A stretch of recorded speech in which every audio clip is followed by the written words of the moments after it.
Have you ever wondered what would happen if you stopped spending money completely for an entire week? That's the question I asked myself as I stared into my alarmingly empty wallet. So I decided to take on a personal experiment, the No Money Challenge. The rule was deceptively simple: zero spending for 7 days. No morning coffee, no subway fares, no impulse buys. Just me, my wits, and a city that suddenly felt like a landscape of temptations I could no longer afford. As I embarked on this journey, I had no idea that this self-imposed austerity would lead to one of the most enriching experiences of my life, a profound lesson in resourcefulness, community, and the true definition of wealth.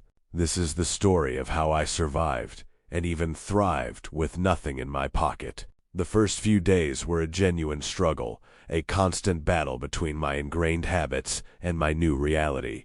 I found myself walking aimlessly through parks, the initial sense of freedom quickly replaced by annoying boredom. The absence of my usual social outlets, grabbing a drink with friends, catching a movie, or even just buying a snack left a significant void. It was a stark reminder of how deeply my daily routines and my sense of connection were tied to transactional exchanges. This initial phase was a humbling and uncomfortable stripping away of modern conveniences, of forcing me to confront just how much I relied on money not just for survival, but for entertainment and social engagement. But as the initial shock wore off, a shift began to happen. My desperation slowly morphed into determination, and my focus pivoted from what I lacked to what I could find.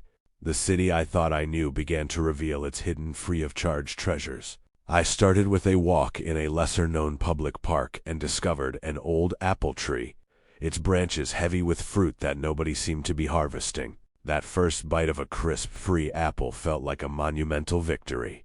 This small success ignited a spark of creativity. I began actively searching for free in a world that's built on by my phone, now just a tool for connection and information rather than payment, led me to a notice for a free outdoor concert in a local square. I spent an evening surrounded by music and strangers, feeling a sense of community that no purchased ticket had ever given me. The public library, a place I hadn't visited in years, became my sanctuary. It offered not only endless books and movies, but also free Wi-Fi and a quiet, warm space to spend my afternoons. I was learning to see my environment not as a marketplace, but as a repository of untapped resources. As the week drew to a close, I sat down to a meal I had pieced together entirely from foraged goods and a community garden surplus box.